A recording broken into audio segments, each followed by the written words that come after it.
Kejaksaan Agung menetapkan Menteri Komunikasi dan Informatika Johnny G. Plate sebagai tersangka. Setelah terdapat cukup bukti, pada hari ini telah meningkatkan status yang bersangkutan setelah dari saksi menjadi tersangka. Sampai sejauh ini saya berpikir positive thinking, nggak ada itu intervensi. Jauh ini, tapi kita nggak tahu esok hari. Di samping itu, saudara, lembaga survei Safel Mujadi Research and Consulting merilis hasil survei calon presiden 2024. Hasilnya, nama Ganjar Pranowo berada di urutan teratas, mengungguli Prabowo Subianto dan Anies Baswedan. Terlibat nggak ya Plate jadi tersangka nggak ya sampai akhirnya jadi tersangka? Nasdem dihadapkan pada beberapa pilihan sulit. Mungkin bisa akan menarik semua 3 menterinya dari kabinet. Koalisi itu juga ada Prabowo Subianto. Kenapa Gerindra enggak dimusuhi kayak Nasdem? Ini semata-mata karena mengusung Anies Baswedan. Mungkin dianggap kompetitor yang bisa masuk di putaran kedua. Di luar dari memang Johnny Plate jadi tersangka. Kenapa Pak Jokowi masih meliuk-liuk? Karena kalau secara kepartaian kan jelas dari PDIP. Harusnya satu komando dong. Dalam situasi yang tidak pasti seperti itu, sebagai petahana, tentu Pak Jokowi akan memilih posisi yang aman.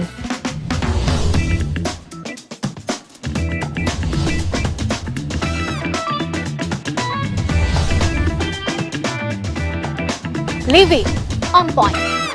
Di Livi on Point kita akan bahas soal penetapan tersangka Johnny Plate. Ini adalah Menkominfo dari Partai Nasdem yang sebelumnya ini sudah didesas-desuskan terlibat dengan kasus BTS 4G Kominfo. Yang kemudian jadi pertanyaan bukan soal penetapan Plate-nya, tapi apakah setelah penetapan Johnny Plate yang notabene dari Nasdem, ini akan mengubah peta komposisi partai koalisi di kabinet pemerintahan Jokowi Ma'ruf. Kali ini bersama dengan Arya Fernandes dari CSIS. Hai Mas Arya. Hai Livi. Thank you for coming. Makasih. Aku mau nanya pertama-tama soal yang paling hot dulu deh, soal penetapan Menkominfo Johnny Plate jadi tersangka BTS 4G. Gimana nih Mas ngelihat ini? Ini kan sebenarnya sudah lama. Terlibat nggak ya Plate jadi tersangka nggak ya sampai akhirnya hari ini jadi tersangka? Kalau Mas sendiri ngelihatnya gimana? Pertama tentu Nasdem dihadapkan pada beberapa pilihan sulit ya. Apakah akan menarik mundur semua anggota kabinetnya dari koalisi, atau Nasdem menyerahkan posisi Kominfo untuk direshuffle dengan tetap mempertahankan posisi 2 menteri lainnya. Nah, pilihan yang lain yang harus diambil Nasdem adalah bagaimana Nasdem melakukan recovery secara politik, melakukan rebranding ya, dan memitigasi efek yang mungkin bisa timbul dari pasca penetapan tersangka ini.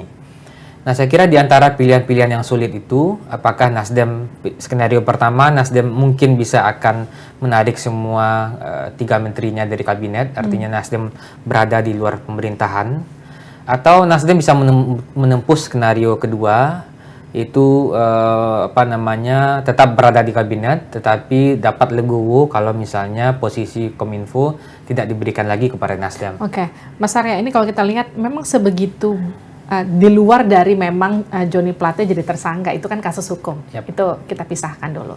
Tapi secara kasus politik sebelum Plate jadi tersangka, kita kan sudah tahu bahwa udah disharmonisasi antara Nasdem dan juga koalisi pemerintahan Jokowi, khususnya dengan Pak Jokowi.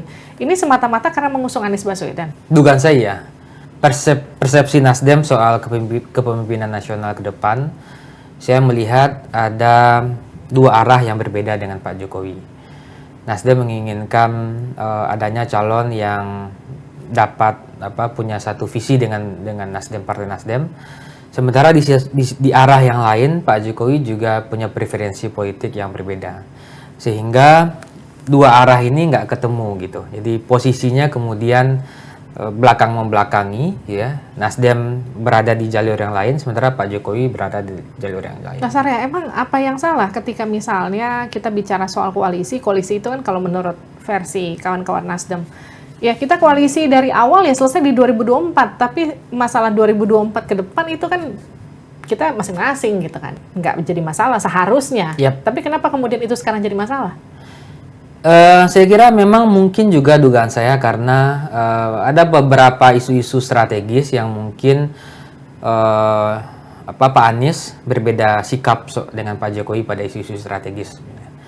Dan itu membuat mungkin pemerintah merasa kurang nyaman, dari sisi Pak Jokowinya merasa kurang nyaman, sehingga pilihan untuk dan itu mendorong juga akhirnya terdapat gestur-gestur politik dan manuver-manuver politik yang dilakukan oleh presiden. Itu terlihat sekali ada perbedaan dengan apa yang ingin ditawarkan oleh Partai Nasdem. Iya. Memang dari sisi koalisi tentu presiden sebagai kepala negara dengan kepala pemerintahan tentu tidak bisa juga mendorong partai-partai untuk satu suara dengan presiden, karena partai tentu punya preferensinya sendiri.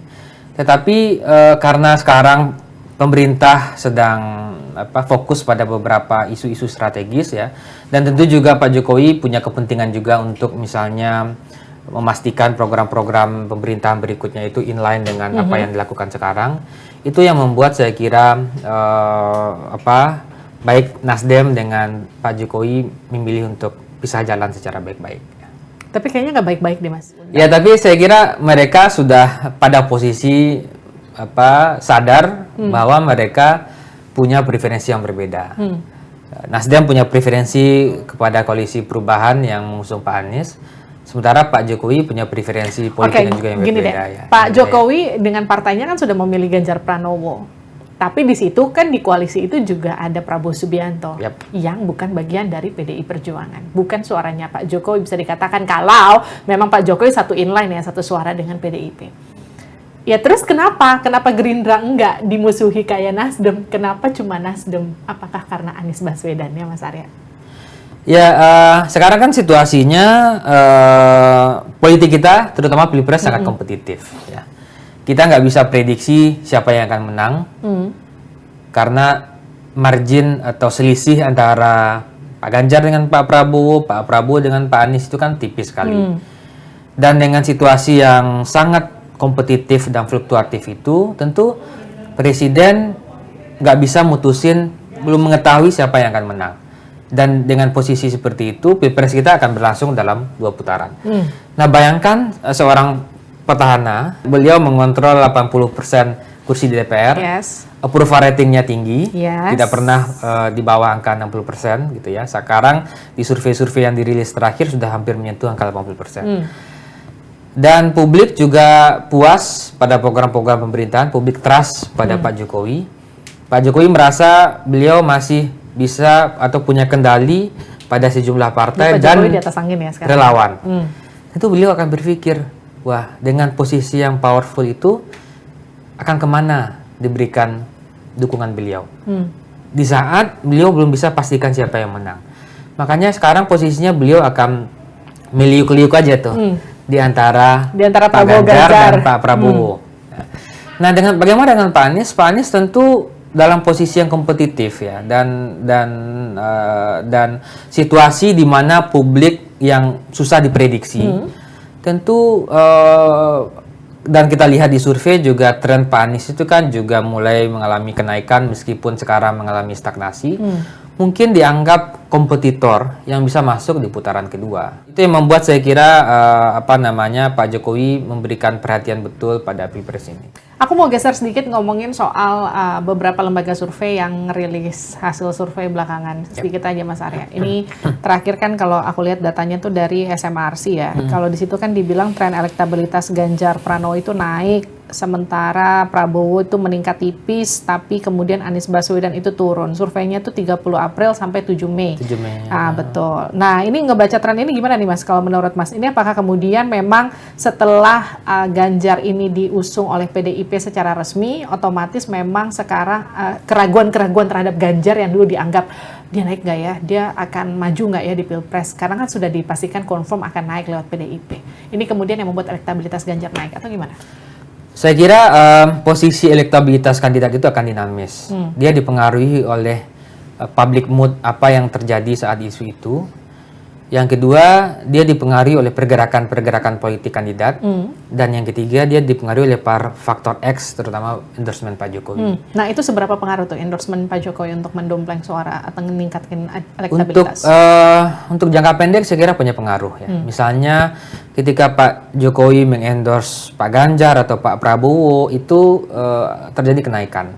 Atau misalnya ketika, jadi dinamisasi itu terjadi karena ada mood publik yang berubah. Misalnya ketika publik misalnya nggak setuju dengan kebijakan PDIP dan Pak Ganjar yang menolak U20, langsung Ganjar turun. drop ya. Okay. Tapi ketika ada deklarasi langsung naik lagi. Naik lagi. Begitu juga Pak Prabowo ketika di endorse sama Pak Jokowi mengalami kenaikan. Ketika Pak Anies deklarasi, tiga partai deklarasi langsung naik.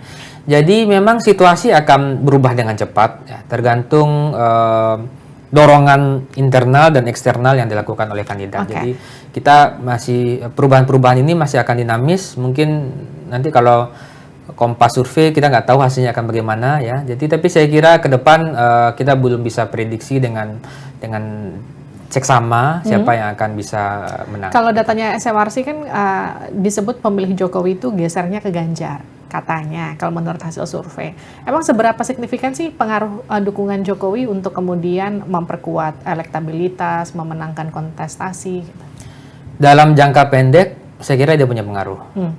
Tapi once ketika kandidat sudah definitif, terutama pasangan capres dan cawapres di kubunya Pak Ganjar, di kubunya Pak Prabowo, di kubunya Pak Anies, saya kira pengaruh Pak Jokowi akan mengalami penurunan.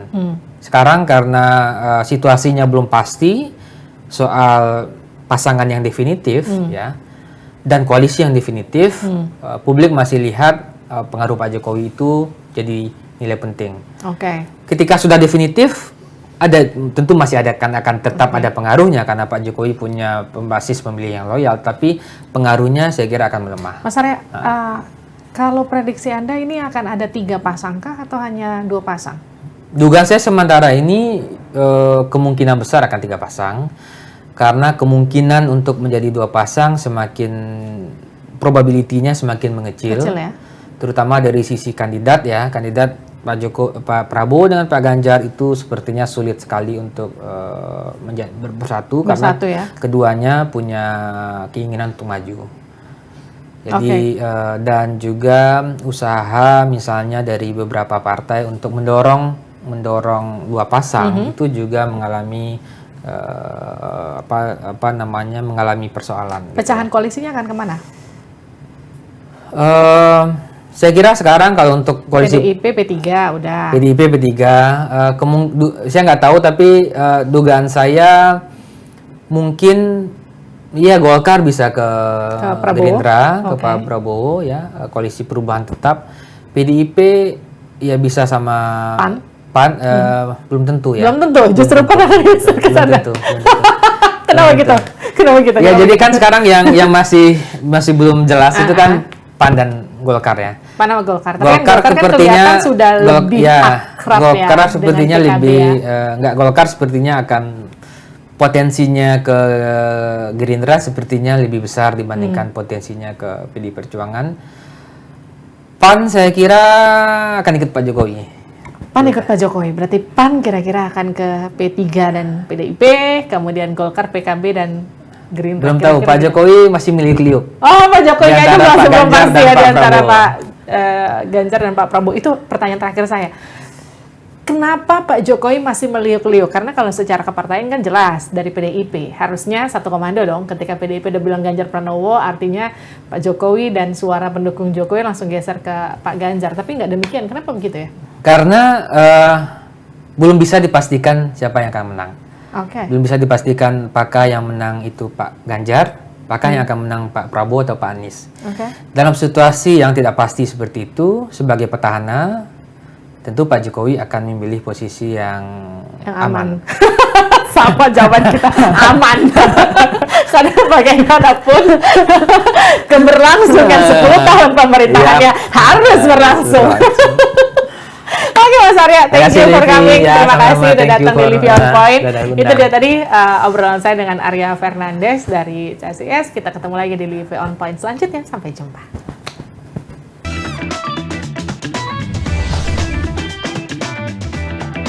Livi on Point.